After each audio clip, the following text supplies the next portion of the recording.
النهارده ان شاء الله هنبدا مع بعض بدرس نحو في الوحده السادسه بعنوان المنادى. ما هو المنادى؟ قال لك المنادى هو اسم منصوب يقع بعد اداه من ادوات النداء. وادوات النداء في اللغه العربيه كتيره، منها ما يستخدم للقريب ومنها ما يستخدم للبعيد ومنها ما يستخدم للقريب والبعيد. على سبيل المثال يا، بنادي على واحد قريب مني بقول له يا، واحد بعيد عني بقول له يا. وفي اداه اسمها لو هو قريب مني محمد، وفي اداه اسمها ايا لو هو بعيد قوي، وفي اداه اسمها اي. وقد تحذف اداه النداء من الاساس. يعني انا ممكن انادي على حد قريب مني من غير اداه النداء. ممكن اقول مصر انت التي في خاطري. انا قلت مصر من غير ما اقول يا مصر، لان مصر في قلبي قريبه مني، انا بحب مصر جدا ورئيس مصر وبحب كل الحاجات الحلوه دي. يبقى ادوات النداء ممكن تحذف من الجمله وتقدر من فهمك للجمله. انواع المنادى في اللغه العربيه اللهم صل على النبي ما تعدش، 6 انواع. اول نوع عندي اسمه منادى مضاف، والنوع التاني اسمه منادى شبيه بالمضاف. ايه ده؟ تحس ان انا سمعت الجملتين دول قبل كده في لنا فيها للجنس. الله ينور عليكم. فاكر لما قلنا اسم لا مضاف او شبيه؟ انا باخد دلوقتي منادى مضاف منادى شبيه بالمضاف. افرق بينهم ازاي؟ المنادى المضاف كلمتين من غير تنوين من غير النون، كلمتين من غير تنوين من غير النون. الشبيه كلمتين بالتنوين او فيهم نون، كلمتين بالتنوين او فيهم نون. المثال الاول، انا هقول دلوقتي يا قائد الجيش اقبل. المثال الثاني انا هقول يا سامعي النداء اجيبه. المثال الثالث بس محتاج منك تركيز شويه، تركيز شويه. يا ابا بكر لما معرفش ايه. عايز اعرف نوع المنادى في ال3 جمل اللي قدامي. الجمله الاولى انا ما قلتش يا قائد، انا قلت يا قائد الجيش، فانا ربطت كلمه قائد بكلمه وطالما المنادى كلمتين مربوطين ببعض انت يا اما مضاف يا اما شبيه بالمضاف. بص كده، قائد الجيش فيها تنوين، وطالما من غير تنوين وانت مغمض عينك ده منادى مضاف، والكلمه الثانيه مضاف اليه. الكلمه الثانيه يلا بينا. يا سامعي النداء، انا ما قلتش يا سامعين وسكت، ده انا ربطت كلمه سامعين بكلمه، وطالما ربطت كلمتين ببعض فانت يا اما مضاف. في معلومه احنا حافظينها من اول السنه، يا سامعي النداء حذفت النون، حذفت النون للاضافه، يبقى ده منادى مضاف. لحد هنا في مشكله؟ اللي جايه يا ابا بكر. في طالب يا عيني لما هيشوف ابا بكر هيقول ده اسم انسان، وطالما ده اسم انسان يبقى ده علم مفرد. اسم انسان يبقى علم مفرد. غلط غلط. ابا بكر اسم مكون من جزئين فيهم اضافه، وطالما فيهم اضافه يبقى ده منادى ايه؟ خلص الكلام. بص الناحيه الثانيه بقى، الشبيه بالمضاف كلمتين بالتنوين او فيهم نون. بالتنوين خد المثال الاولاني ده، انا هقول يا قائدا الجيش، يا قائدا الجيش اقبل. بس عشان انتوا شاطرين وهتشرفوني ملوني المثال التاني ده، بيقول يا، لا انا مش سامع، يا سامعين النداء اجيبه. ايه اللي حصل؟ في الشبيه بالمضاف بحط النون، اما في المضاف بشيل النون. في مشكله فيها؟ طيب اعراب المضاف والشبيه بالمضاف، المنادى لحد يوم القيامه منصوب. منصوب بقى بالفتحه بالياء على حسب. يعني مثلا يا قائد منصوب بالفتحه، يا سامعي جمع مذكر سالم منصوب بالياء، ابا من الاسماء ال5 منصوب. بس كده. يبقى المضاف والشبيه بالمضاف منصوب، المضاف والشبيه بالمضاف فكك منه، ده اي كلام. اللي مش اي كلام بقى الاتنين اللي جايين انا بعشقهم، منادى نكره غير مقصوده ومنادى نكره مقصوده. يا مستر يعني ايه؟ انا هخش في الموضوع على طول عشان احنا بنشرح منصه فعايزين نسهل الدنيا وما نطولش الوقت. المنادى النكرة الغير مقصودة بنادي على كلمة واحدة والكلمة دي بتكون منصوبة. النكرة المقصودة بنادي على كلمة واحدة بس الكلمة دي مرفوعة. مش فاهم يا مستر؟ اديني مثال. حاضر. شفت المثال ده؟ كان بيقول يا قائد الايه؟ بص انا هنا هعمل ايه؟ انا هقول يا قائدا، يا قائدا اقبل. ركز كده. المثال ده كان بيقول يا سامعي النداء. بص انا هعمل ايه؟ بص انا هعمل ايه؟ يا سامعين ردوا. تمام اهو. بص السحر اللي جاي بقى جمدان اقسم بالله. التانية انا هقول يا قائد اقبل، وهنا هقول يا سامعون ردوا. لا استنى بقى عليا يا مستر عشان كده الموضوع كبر وانا مش فاهم. منادى نكرة غير مقصودة، منادى نكرة غير مقصودة، كلمة واحدة تكون منصوبة، كلمة واحدة منصوبة. يلا بينا. أنا هنا ما قلتش يا قائدا الجيش، لا. يا قائدا العساكر، لا. يا قائدا للطلاب، لا. أنا قلت يا قائد. ناديت على كام كلمة؟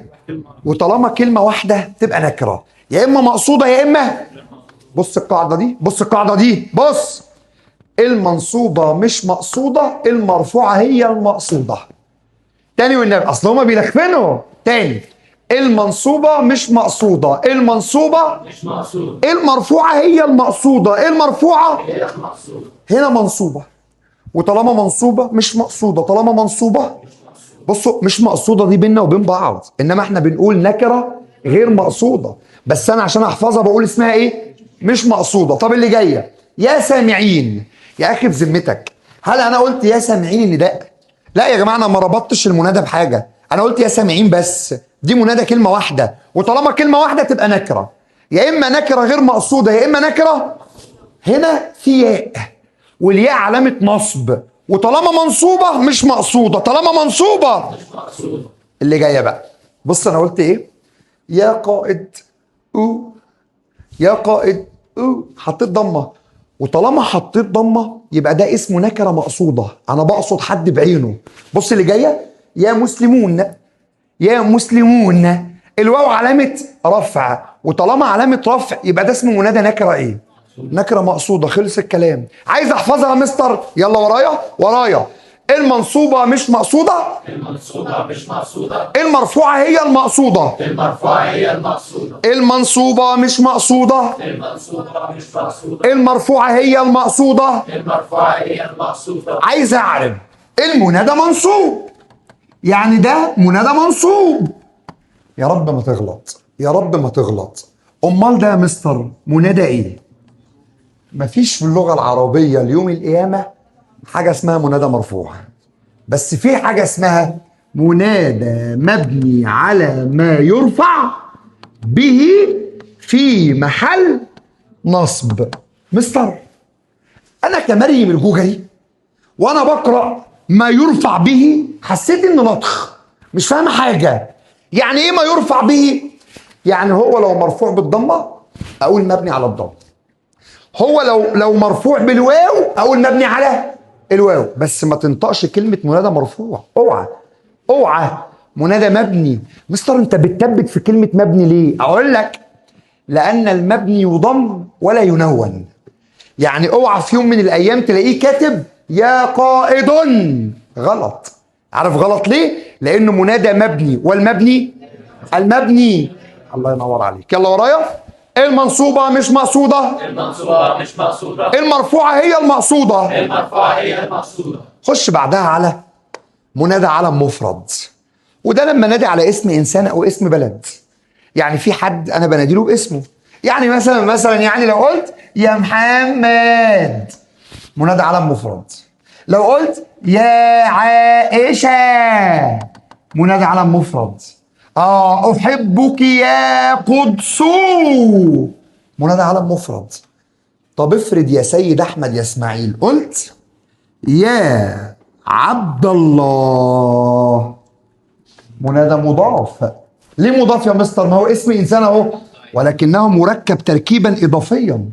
كلمة عبد أضيفت إلى كلمة الله، في إضافة، يبقى ده اسم منادى مضاف مش علم مفرد. يلا نقول تاني، يبقى أنا لو بنادي على اسم بلد أو اسم إنسان منادى علم مفرد، منادى اللي جاية بقى.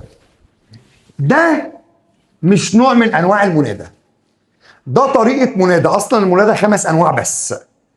عايز أنادي على الاسم اللي فيه ألف ولام.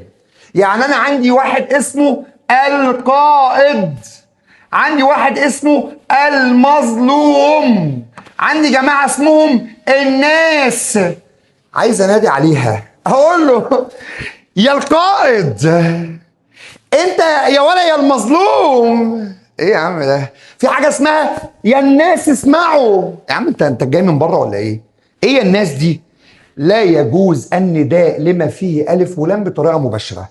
طب سيدنا النبي لما ربنا نادى عليه في القرآن الكريم قال له يا أيها المزمل، يا أيها المدثر، يا أيها النبي، يا أيها الذين آمنوا. فربنا سبحانه وتعالى لما نادى على كلمة فيها ألف ولام حط يا إما أيها يا إما أيتها. يبقى لو أنا عايز أنادي على ألف ولام يا إما بقول أيها يا إما بقول. طيب أنا يا مستر عندي سؤالين. السؤال الأول اشهد يا رب والفيديو بيسجل إن أنا قلت المعلومة دي. قريب هتلاقي إخواتنا المدرسين ربنا يا رب يديهم الصحة بينزلوا فيديوهات على النت واليوتيوب. ولا اصحى لا تتغفل يلا، هيجي يقول لك ما نوع المنادى بتاع أيها وأيتها، فأنت هتختار معرف بألف ولام. مفيش حاجة اسمها منادى معرف بألف ولام.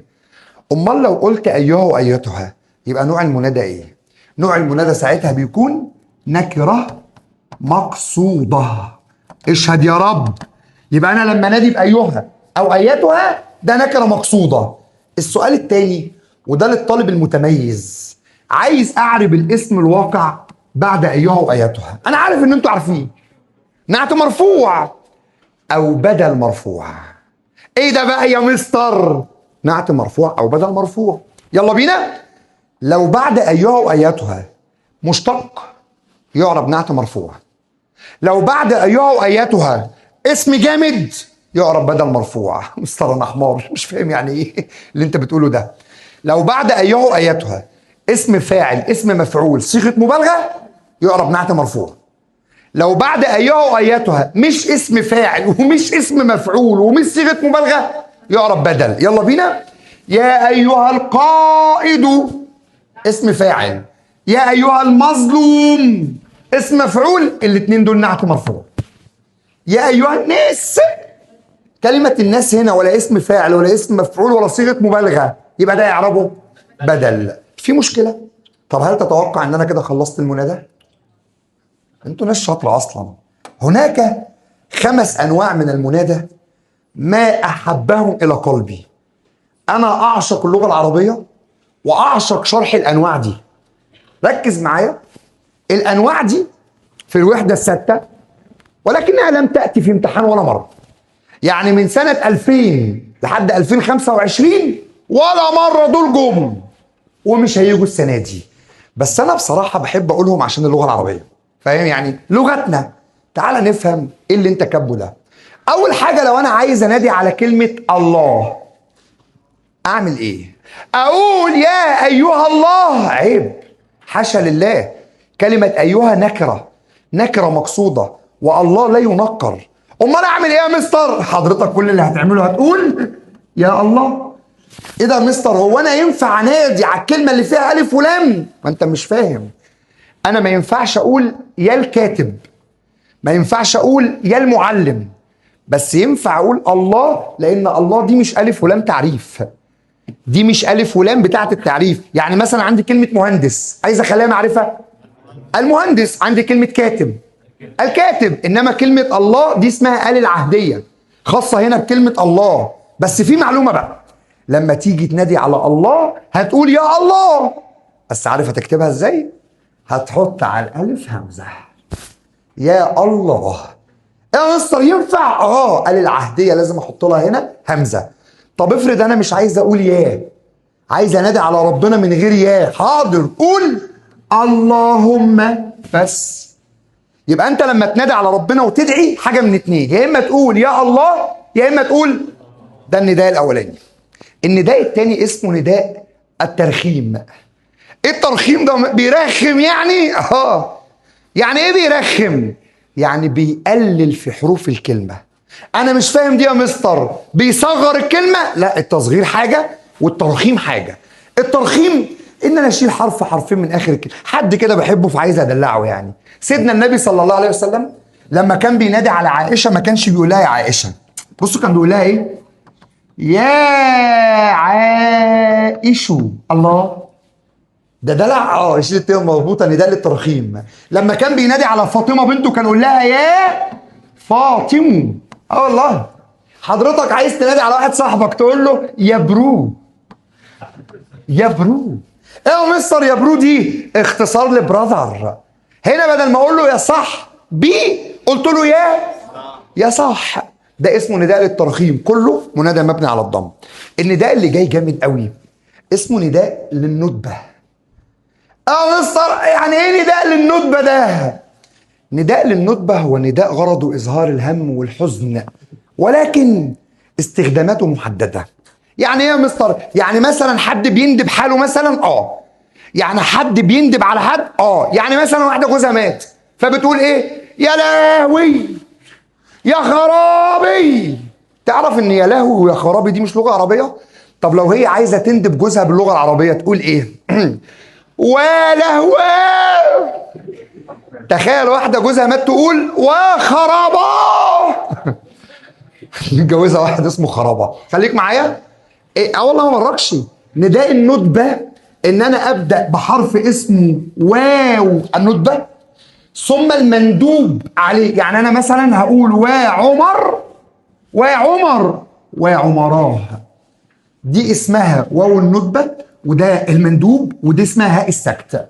طب يا مستر مالها؟ مالهاش. انا عايزك بس تعرف شكل نداء الندبه بس زي قطز لما قال واسلاماه، زي المراه اللي استغاثت بالخليفه المعتصم وقالت ومعتصماه. ده اسمه نداء الندبه. النداء اللي جاي انا بعشقه، بحبه قوي قوي قوي فوق ما تتخيل. اسمه نداء الاستغاثه، وده بيتكون من اجزاء كتير. لو تليفونك رن تاني او عمل التنبيه ده تاني ما انتش مروحه بيه، هاخده معايا والله مش هتروحي بيه. يلا خليك معايا. ايه نداء الاستغاثه ده؟ هو نداء بيكون من اداه النداء ثم لم مفتوحه ثم لم مكسوره. أداة نداء لم مفتوحة ولم مكسورة. أداة نداء لم مفتوحة لم مكسورة. بعد اللام المفتوحة المستغاث به. بعد اللام المكسورة المستغاث له. معلش يا مستر مش فاهم، صلى على النبي. أنا هقول يا لا لي. ايه يا مستر انت بتهزر ولا ايه؟ لا والله انا بحب لام نداء الاستغاثة بس. واحدة واحدة. يا لا ثم المستغاث به. يعني ايه المستغاث به؟ يعني اللي انا هستغيث به. لم مكسوره ثم المستغاث له. معلش يا مستر انا مش فاهم منك حاجه، بعد اذنك خدني واحده واحده. يا عم الموضوع تافه اصلا. انا عايز استغيث بربنا للضعفاء فهقول يا لله للضعفاء. خلصت. ده اسمه نداء استغاثه. انا بستغيث بمين؟ بالله. عشان مين؟ خلص الكلام. يا للاقوياء للفقراء. انا بستغيث بالاقوياء للفقراء. مستر ايه المعلومه المهمه هنا؟ ان بعد اللام المفتوحه واللام المكسوره اسم مجرور في الاثنين. يعني يا لله للضعفاء الاثنين اسم مجرور. النداء الاخير معايا اسمه نداء تعجبي. كان بيجي زمان في تانية ثانوي وفي تالتة اعدادي. في تالتة ثانوي ما جاش خالص. عايز اتعجب من عدل ربنا اقول يا لا عدلي الله. تعجب من عدل ربنا. ده اسمه نداء بس نداء ايه؟ تعجبي. عايز اتعجب من روعة الشتاء النهارده. يا لا روعة الشتاء وكل عام وانتم بخير. انتهى درس المنادى. حد عنده مشكلة فيه؟ طيب عشان قلبي يستريح عايز اشوف الناس هتعرف تحل ولا لا. عايز اعرف انواع المنادى اللي قدامي دي. نبدأ بسم الله. يا ريت كله مع بعضه مش هسأل حد بعينه يعني. الجملة الأولى يا شهيدا ضحى بنفسه. الأول عشان يبقى تحليلك منطقي، انتوا إجابتكم صح ما شاء الله. أنا بنادي على كلمتين ولا كلمة؟ يبقى أنا نكرة يا إما مقصودة يا إما نكرة. اللي قدامك دي مرفوعة ولا منصوبة؟ المنصوبة بس، يبقى ده منادى نكرة غير مقصودة.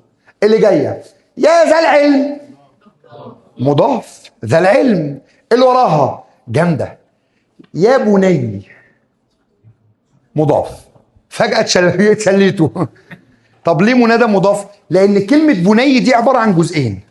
بن، لا بن ده هناك في الجنينة، هي عبارة عن كلمة ابن زائد الياء بتاعت المتكلم الضمير، وطالما كلمتين يبقى منادى ايه؟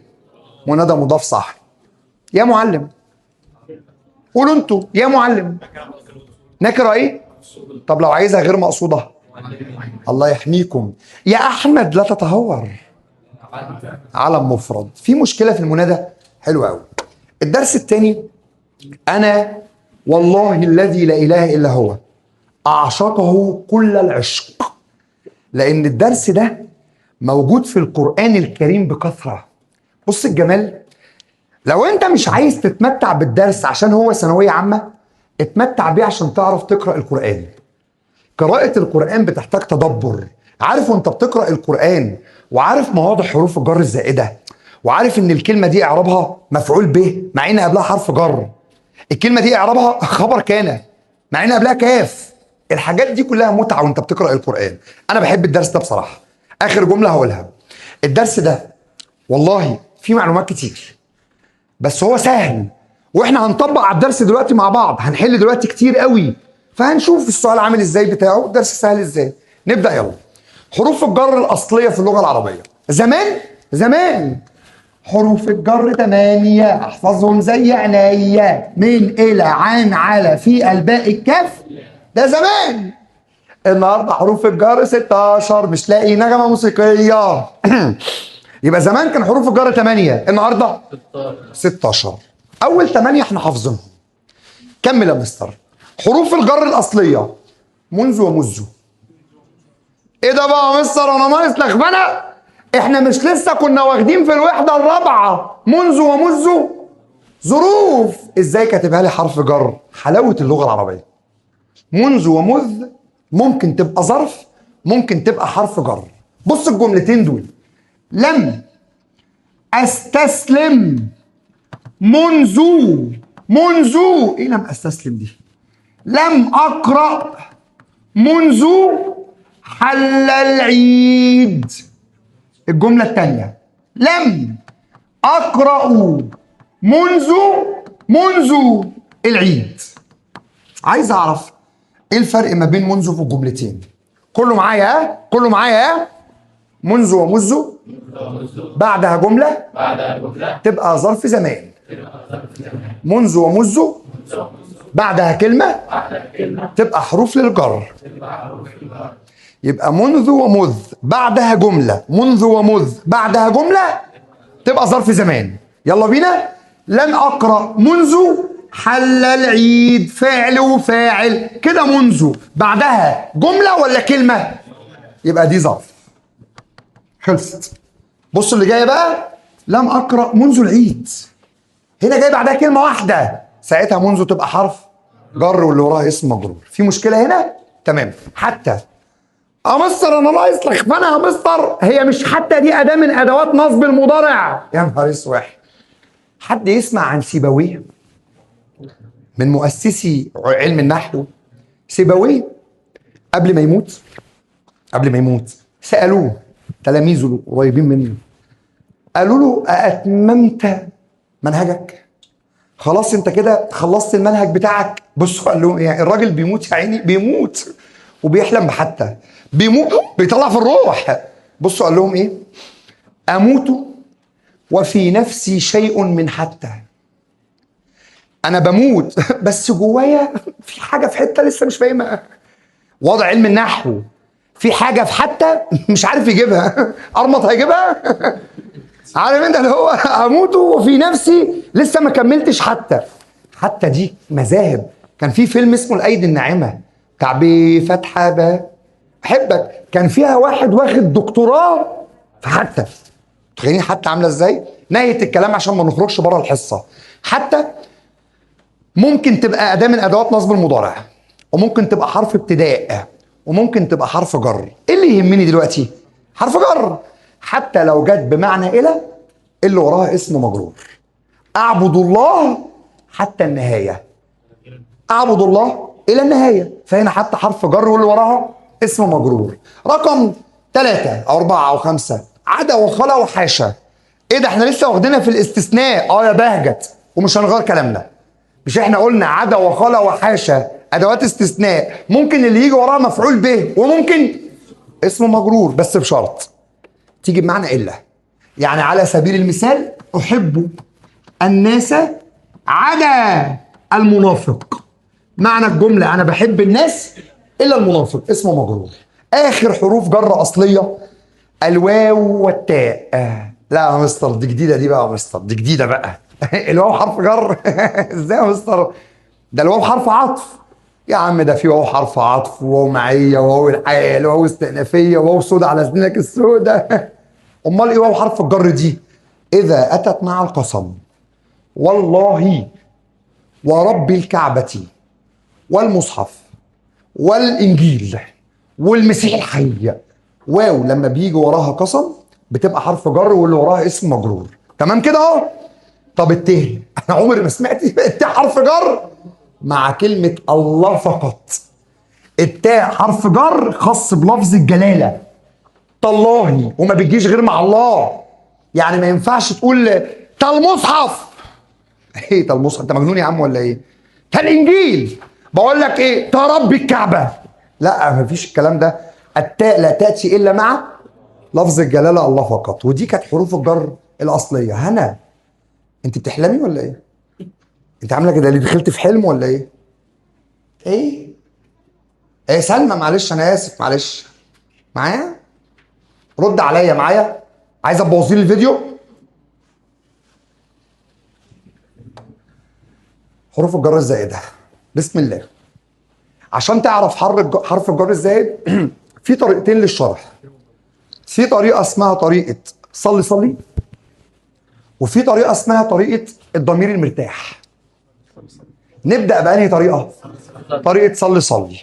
عايز تعرف حرف الجر الزائد شيله من الجمله. لو اتشال يبقى زائد، لو ما اتشالش يبقى اصلي. تمام كده اهو.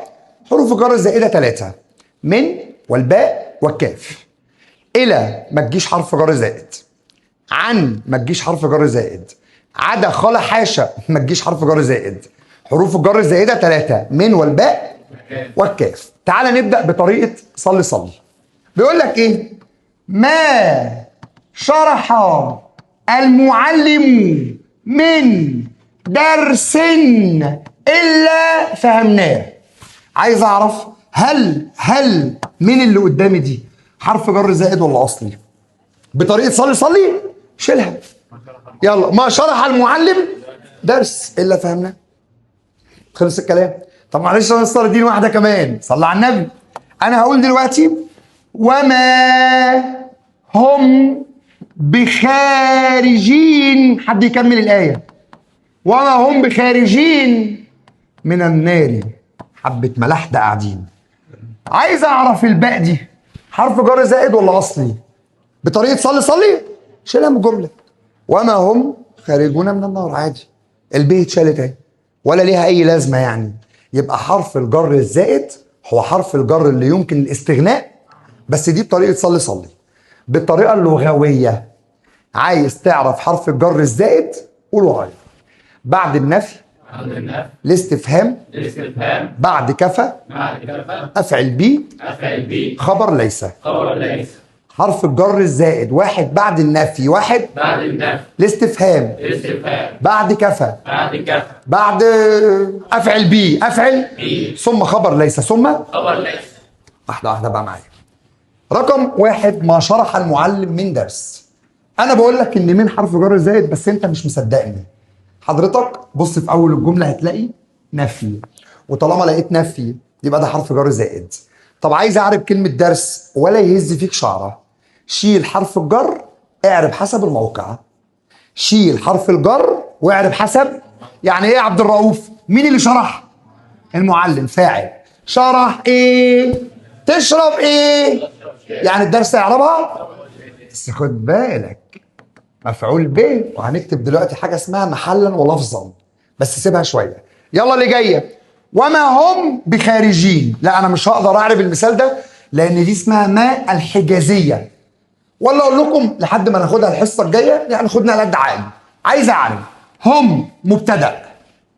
لا ده الحصه دي بتتصور، ده احسن يجي مدرس يقول لك بصوا اللي بيشرح غلط. لا صلي على رسول الله. انا هقول دلوقتي يوم نقول لجهنم هل امتلأت وتقول هل من مزيد. عايز اعرف من هنا حرف جر اصلي ولا زائد؟ يا عم اصلا من غير ولا تشيل ولا تحط، في هنا ايه؟ وطالما في استفهام تبقى حرف جر زائد. طب عايز اعرف كلمه مزيد. كل يبص لي، كل يبص لي. الاسم الواقع بعد هل من ما من هل من ما من هل من ما من يعرب مبتدا. تاني، الاسم الواقع بعد هل من ما من هل من يعرب مبتدا. فهنا كلمه مزيد اعرابها مبتدا. بس خد بالك عشان شويه وهنكتب حاجه اسمها محلا وحاجه اسمها لفظا. طب يا مستر ما تديني مثال على كفى؟ يا قلبي ده انا معناية يا خراب، ده انت تؤمر. وكفى بالعلم شهيدا على اهله. يلا بينا. الب حرف جر زائد. مستر انا مش مصدقك. انت لازم تصدقني عشان الفعل الماضي ايه؟ كفى. فالب حرف جر زائد. بس لو عايز تصدق اكتر شيل الب. كفى بالعلم شهيدا تبقى كفى العلم شهيدا. خلاص اتشالت. اعربها فاعل. مستر هو انا ما ينفعش اقول اسمه مجرور؟ لا انا اقول لك اجره. بس ما ينفعش ايه بحرف جر واسم مجرور اجره تاني. امال اعربها ايه؟ شيل الب واعرب. اعرب حسب الموقع في الجمله. طب يا مستر ايه افعل بيه دي؟ الله، الوحده التامنه بقى. اسلوب التعجب ليه صيغتين، صيغه ما افعل. الله ينور عليك، افعل بيه. حتى كنا بنقول اكرم بمحمد. كنا بنقول اللي بعد ما افعل مفعول به. طب اللي بعد افعل بيه فاعل. الله يحميك. لحد هنا في مشكله معاك؟ طيب قبل ما ناخد خبر ليس، اصلا انا سايب لها سبوره لوحدها، قبل ما ناخدها ركز معايا في الاعراب.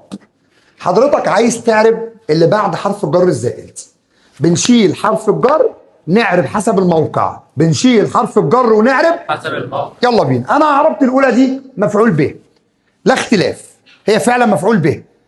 المفعول به دايما ايه؟ الله ينور عليك. فانا هقول مفعول به منصوب محلا. هو انت ليه كتبت كلمه محلا؟ لان المفعول به يا سباعي دايما محله منصوب. طب مستر انا اسف، يعني هو انا ليه ما ينفعش اقول مفعول به منصوب بالفتحه؟ عيب حرام ليه؟ لوجود حرف الجر. حرف الجر اللي موجود حتى لو زائد ليه قيمه، ليه احترام، يمنع ظهور الفتحه. فانا بقول مفعول به منصوب محلا. وفي بقى كلمتين جايين هنثبتهم في اي كلمه بعد حرف الجر الزائد. مفعول به منصوب محلا مجرور لفظا. الله يحميكم. يلا اللي جايه مبتدا. المبتدا دايما ايه؟ يلا مبتدا مرفوع ايه؟ محلا. وانت مثبت كده مجرور لفظا. يلا معلش اخر واحده. كلمه محمد اعرابها فاعل. الفاعل ايه؟ مرفوع محلا. ماله؟ مجرور لفظا. بالمناسبه بعض علماء النحو اجازوا وقالوا ان انا ممكن اقول فاعل مرفوع بالضمه المقدره، ممكن اقول مفعول به منصوب بالفتحه المقدره، ولكن للاسف ما تنفعش في جمع المذكر السالم. وما هم بخارجين. كلمه خارجين في علامه ظاهره قدامك اسمها الياء، فهنا ما ينفعش تكتب المقدره دي خالص. فعشان كده ده الاعراب الانسب. بتقول فاعل مرفوع مفعول به منصوب وبعدين محلا وبتثبت كلمتين مجرور ايه؟ لفظا. لحد هنا في حد عنده مشكله؟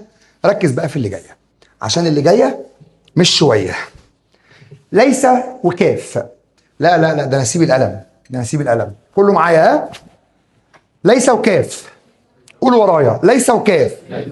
ليس وكاف. الكاف حرف جر زائد. لا لا، ده انا عايزك تحفظها. ليس وكاف حرف جر زائد. ليس وكاف حرف جر زائد، واللي بعد الكاف يعرب خبر ليس. يبقى ليس وكاف حرف جر زائد. ليس وكاف حرف جر زائد. ليس وكاف. حرف جر زائد. وبالمناسبة الكاف ما بتجيش حرف جر زائد غير مع ليس. يبقى ليس وكاف حرف جر زائد، واللي وراها خبر ليس، واللي وراها خبر ليس. الله ليس كمثله شيء. الكاف حرف جر ايه؟ وكلمة مثل خبر ليس. معلش ممكن نكمل الإعراب للآخر؟ خبر ليس بيبقى منصوب. يبقى خبر ليس منصوب محلا مجرور لفظا. هل من مصلي على رسول الله؟ بالله عليك لا تركز معايا. يبقى ليس كمثله، الكاف حرف جر زائد الكاف حرف جر زائد. وكلمة مثل خبر ليس. كلمة مثل واسم ليس مرمي في الآخر اهو. دي المعلومة المهمة. في معلومة كده قبل ما اخلص حروف الجر الزائدة عايز اقولها.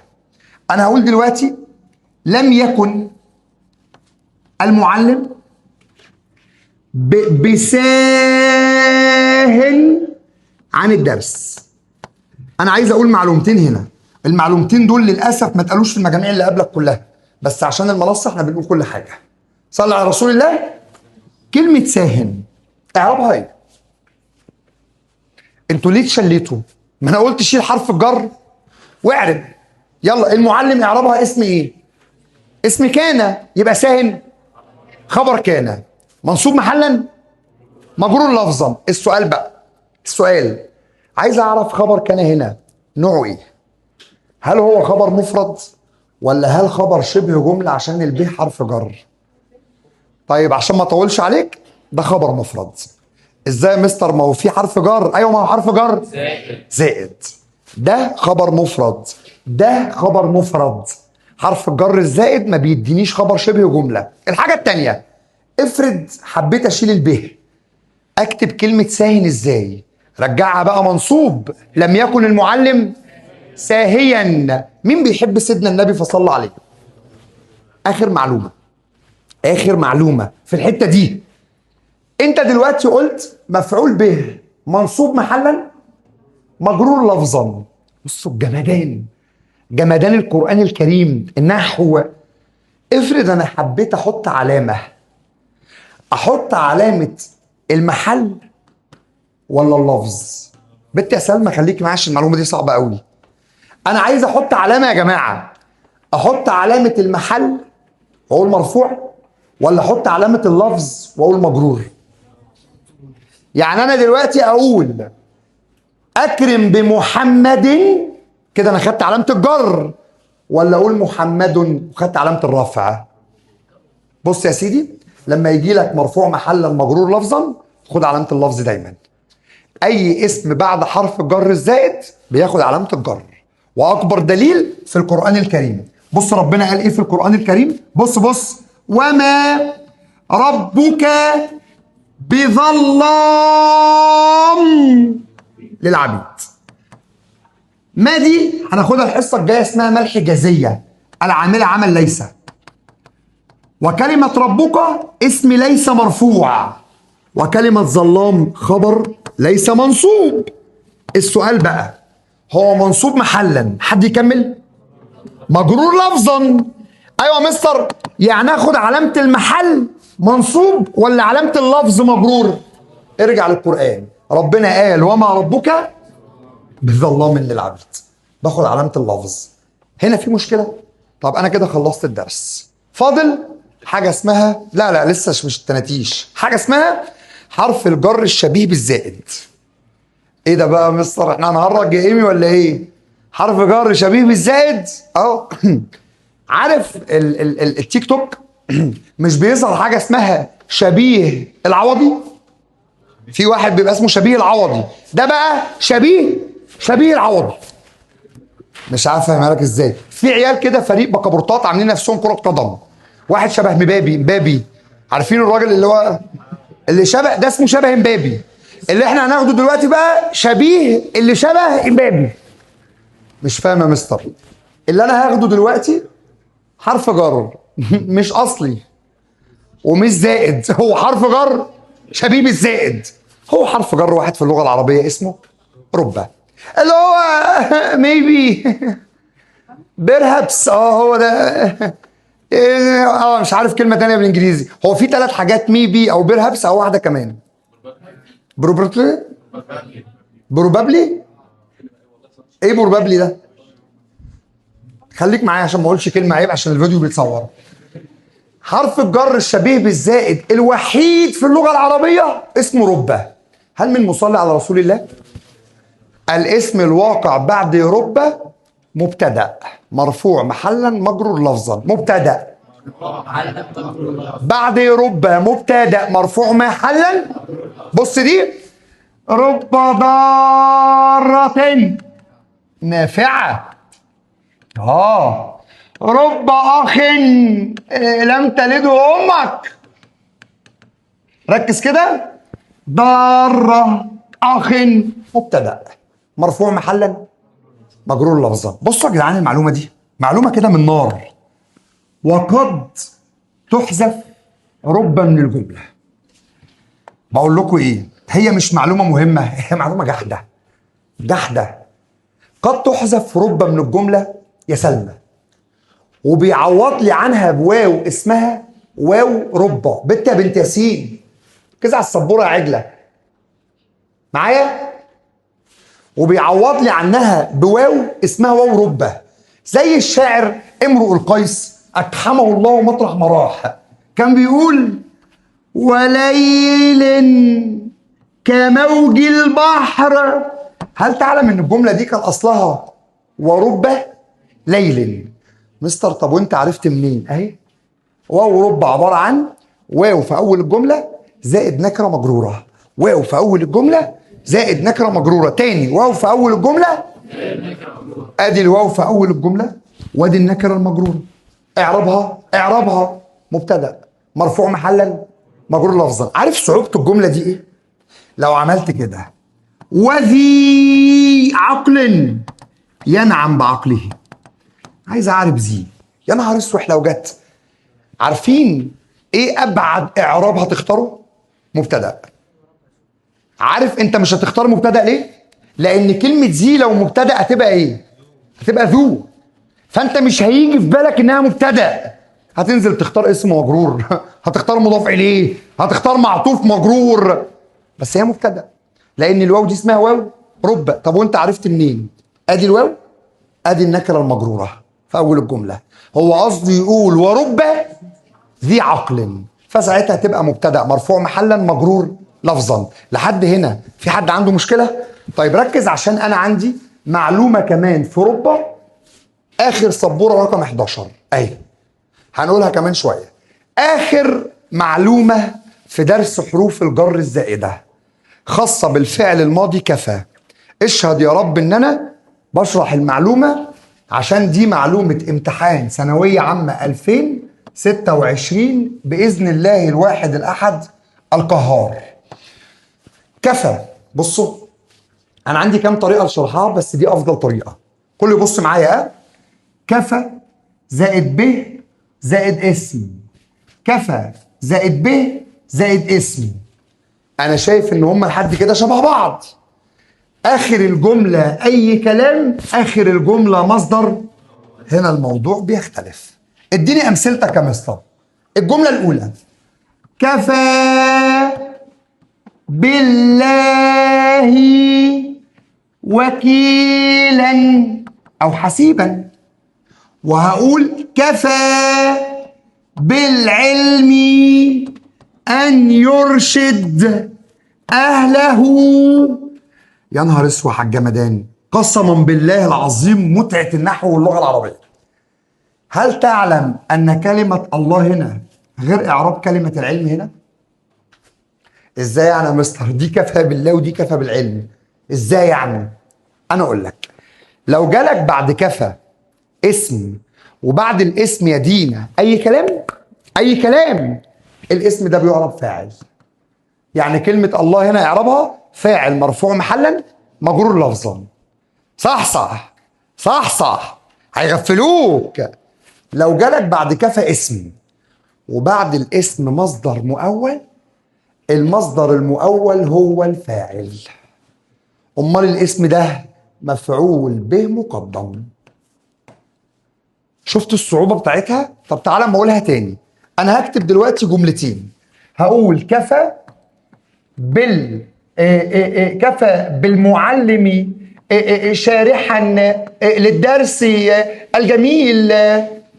الجملة اللي وراها كفى بالمعلم أن يشرح الدرس الجميل. قسما بالله العلي العظيم أن إعراب المعلم هنا غير المعلم هنا. تخيل. الأولى كفى بالمعلم شارحا، المعلم دي إعرابها إيه؟ فاعل. التانية فين الفاعل؟ شفتوا انتوا شاطرين ازاي؟ شفتوا انتوا شاطرين ازاي؟ طب تعرفوا ان انا ورب الكعبة لاجيب نفس الجملة دي في التسميع الحصة الجاية وهتغلطوا فيها. اقول تاني، الاولى كفى بالمعلم، المعلم فاعل. التانية كفى بالمعلم، المصدر المؤول هو الفاعل. امال المعلم يعربها ايه؟ مفعول به. حد هنا في مشكلة؟ اخر معلومة ونقفل الفيديو. المعلومة دي مهمة قوي قوي قوي قوي قوي قوي. اخواتي المدرسين اللي جزمتهم فوق راسي بيخشوا يقولوا للطلبة اي اسم بعد اوروبا يعرب مبتدأ، ودي للاسف كارثة. لان ممكن بعد ربع يعرب مفعول به، وممكن بعد ربع يعرب مفعول مطلق. طب يا مستر انت بتجيب الحاجات دي ازاي؟ تعال ناخد بعد ربع مفعول به الاول. كله يبص على السبورة كده، كله يبص على السبورة. الجملة بتقول، بقول لك ايه، تيجي نكتبها تاني، احنا نوجع قلبنا، هو الكتابة بفلوس. كله يركز. رب، من فضلكم ركزوا وانا بكتب. رب اخ لم، من فضلكم وانا بكتب ركزوا، لم تلده امك. الجملة اللي وراها رب اخ لم تلد امك. بص يا سيدي الناس كده وركز معايا. انا عايز اعرف كلمة اخ هنا واخ هنا. لو انت بتحفظ ما بتفهمش هتعرف الاتنين مبتدأ. الاولى مبتدأ، التانية مفعول به. طب وانت عرفت ازاي؟ كله يبص على الفعل التالت كده. الفعل التالت فعل متعدي. مين اللي تلد؟ الام. تلد ايه؟ تلده. تلد اخ، تلد اطفال، فده اسمه فعل متعدي. حد فاكر الهاء دي من ضمن ضمائر كلمة اسمها ايه؟ كهينة. الله يحميكم. حد فاكر كهينة تعرف ايه؟ مفعول به. اذا جه بعد ربة مفعول به يبقى اللي بعد ربة مبتدأ. واذا جه الفعل المتعدي من غير مفعول به، من غير مفعول به، يبقى اللي بعد ربة هو المفعول به. دي اهم معلومة في الدرس ده. بقول لك ايه، دي اخطر معلومة في معلومات النحو العربي كله، محتاجة تركيز. اديك جملة كمان، صلى على النبي. انا هقول دلوقتي رب معلم قابلته في الحياة. يلا بينا.